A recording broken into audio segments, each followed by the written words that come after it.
ചൊറിച്ചിലും മറ്റു ബുദ്ധിമുട്ടുകൾ ഉണ്ടാക്കുന്ന ഈ ഒരു കണ്ടീഷൻ വളരെ പെട്ടെന്ന് തന്നെ നമുക്ക് ഈ ഒരു തരത്തിലാക്കി മാറ്റാനായിട്ട് സാധിക്കും. ഫംഗൽ ഇൻഫെക്ഷൻ എന്ന് പറയുന്നത് ഒരുപാട് പേര് പറയുന്ന ഒരു സ്കിൻ കംപ്ലൈൻ്റ് ആണ്. ഇത് എന്തുകൊണ്ടാണ് ഉണ്ടാവുന്നത്, എങ്ങനെയൊക്കെ നമുക്കിത് മാറ്റിയെടുക്കാം എന്നതാണ് ഇന്നത്തെ വീഡിയോയിൽ പറയാൻ പോകുന്നത്.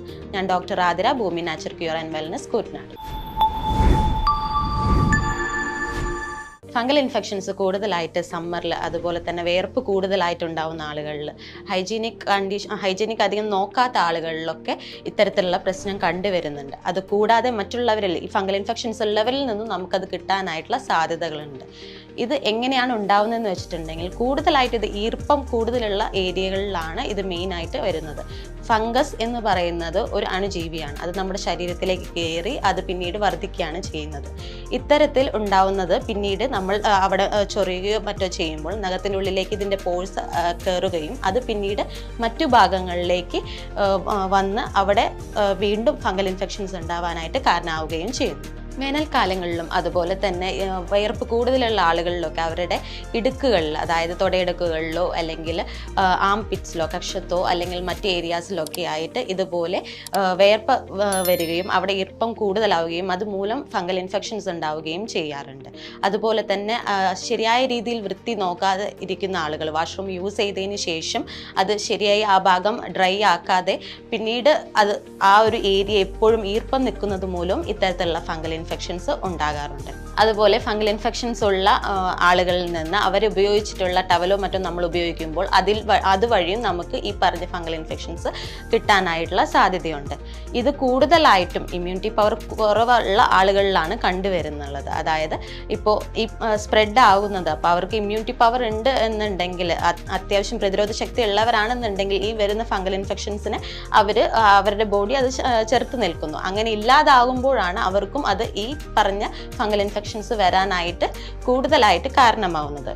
ഇത്തരത്തിൽ ഞങ്ങളടുത്ത് വന്നിട്ടുള്ള ഒരു കേസായിരുന്നു നമ്മുടെ ശരീരത്തിൽ മെയിലായിട്ട് ഇവിടെ ചെറുതായി ചൊറിച്ചിലുകൾ കണ്ടുവരുന്നത്. അതുപോലെ തന്നെ അവിടെ ഭയങ്കര ഡ്രൈ ആയിട്ട് കണ്ടിരുന്നു. അപ്പോൾ അത്തരത്തിലുള്ള ഒരു കേസ് നമ്മൾ ചെയ്തത് എന്താണെന്ന് വെച്ചിട്ടുണ്ടെങ്കിൽ ആദ്യം തന്നെ അത് എത്രത്തോളം സിവിയർ ആണ്, അയാൾക്ക് അതുമായി ബന്ധപ്പെട്ട് മറ്റ് എന്തെങ്കിലും അസുഖങ്ങളുണ്ടോ അല്ലെങ്കിൽ ആൾക്ക് ഡയബറ്റീസ് ഉണ്ടോ, അങ്ങനെയുള്ള കണ്ടീഷൻസ് നമ്മൾ ആദ്യം ചെക്ക് ചെയ്യുകയും അത് പ്രോപ്പറായി അതിൻ്റെ അനാലിസിസ് നടത്തുകയും ചെയ്തു. അതിനുശേഷം പിന്നീട് നമ്മൾ അതിൻ്റെ ആവശ്യമായിട്ടുള്ള മെഡിക്കേഷൻസും അതുപോലെ തന്നെ ഇത്തരത്തിലുള്ള ലോക്കൽ ആപ്ലിക്കേഷൻസും കൊടുക്കുകയാണ് ചെയ്തിട്ടുണ്ടായിരുന്നത്.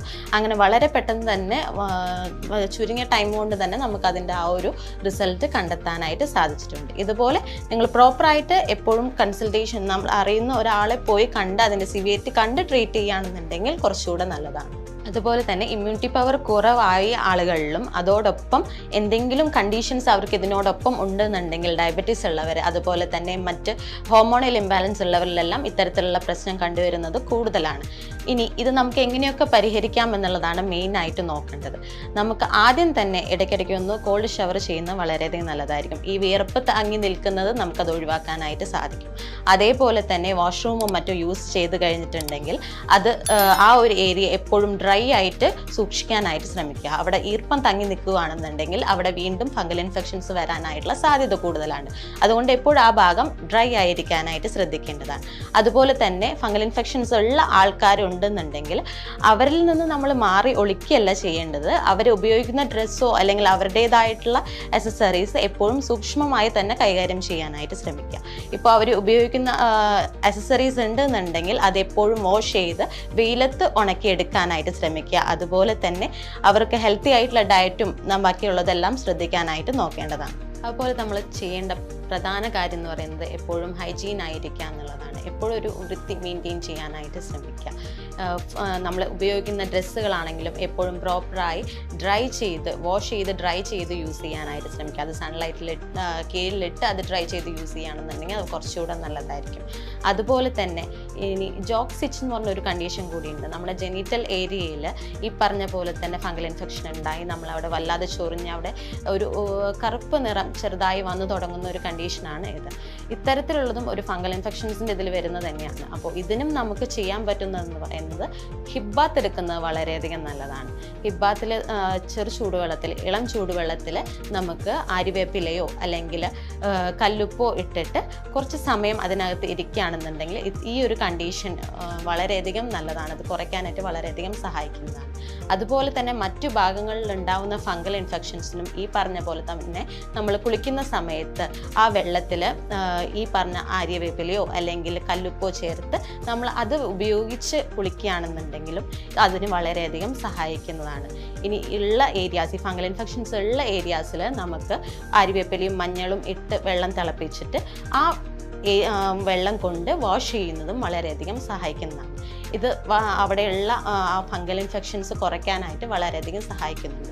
വല്ലാതെ ചൊറിച്ചൽ അനുഭവപ്പെടുകയാണെന്നുണ്ടെങ്കിൽ ആ ഒരു ഏരിയയിൽ വെളിച്ചെണ്ണ അപ്ലൈ ചെയ്യുന്നതും അതുപോലെ തന്നെ കറ്റാർവാഴയുടെ ആ ഒരു ഓയിലാക്കി അത് നമുക്ക് അപ്ലൈ ചെയ്യുന്നതും വളരെയധികം നല്ലതാണ്. ഇതിനെല്ലാം പുറമെ നമുക്ക് ഭക്ഷണത്തിലേക്ക് കൂടുതലായിട്ട് പ്രോബയോട്ടിക്സ് ആഡ് ചെയ്യാനായിട്ട് നോക്കാം.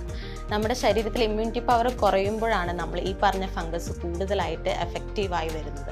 അപ്പോൾ അതുകൊണ്ട് നമ്മുടെ ഉള്ളിലേക്ക് നമുക്ക് നമ്മുടെ ഗട്ടിന് ആവശ്യമുള്ള ബാക്ടീരിയനെ നമ്മൾ കൊടുക്കാനായിട്ട് ശ്രമിക്കേണ്ടതാണ്. അതിന് വേണ്ടിയിട്ടാണ് നമ്മൾ പ്രോബയോട്ടിക്സ് എടുക്കുന്നത്. തൈര്, അതുപോലെ യോഗേർട്ട് എന്നിവയെല്ലാം നമ്മൾ ഭക്ഷണത്തിലേക്ക് ഉൾപ്പെടുത്തുന്നത് ഇതിന് വളരെയധികം സഹായിക്കുന്നതാണ്. ഇത് നമ്മളുടെ ശരീരത്തിലുള്ള നല്ല ബാക്ടീരിയനെ കൂട്ടാനായിട്ടും ഇതുവഴി ഇമ്മ്യൂണിറ്റി പവർ കൂടുതൽ കൂട്ടാനായിട്ടും വളരെയധികം സഹായിക്കുന്നുണ്ട്. ഇതൊക്കെ നമുക്ക് വീട്ടിൽ ചെയ്യാൻ പറ്റുന്ന കാര്യങ്ങളാണ്.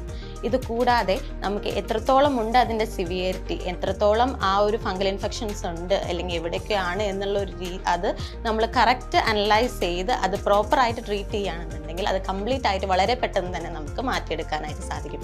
അതിന് നമുക്ക് വളരെ കണ്ടിന്യൂസ് ആയിട്ട് ഇത്തരത്തിലുള്ള ഫംഗൽ ഇൻഫെക്ഷൻസ് നമ്മൾ ഈ റെമഡീസ് ചെയ്തിട്ടും വീണ്ടും വീണ്ടും വരികയാണെന്നുണ്ടെങ്കിൽ അത് പ്രോപ്പറായി നമുക്കൊരു കൺസൾട്ടേഷനിലൂടെ അത് കറക്റ്റ് അതിൻ്റെ സിവിയറിറ്റി എന്താണ്, എങ്ങനെയൊക്കെ, എന്തുകൊണ്ടാണ് അത് വീണ്ടും വീണ്ടും വന്നുകൊണ്ടിരിക്കുന്നത് എന്നുള്ളത് നമുക്ക് തിരിച്ചറിയാനായിട്ടും പ്രോപ്പറായിട്ട് അതിന് വേണ്ടിയിട്ടുള്ള മെഡിക്കേഷൻസ് എടുക്കാനായിട്ടും നമുക്ക് സാധിക്കും.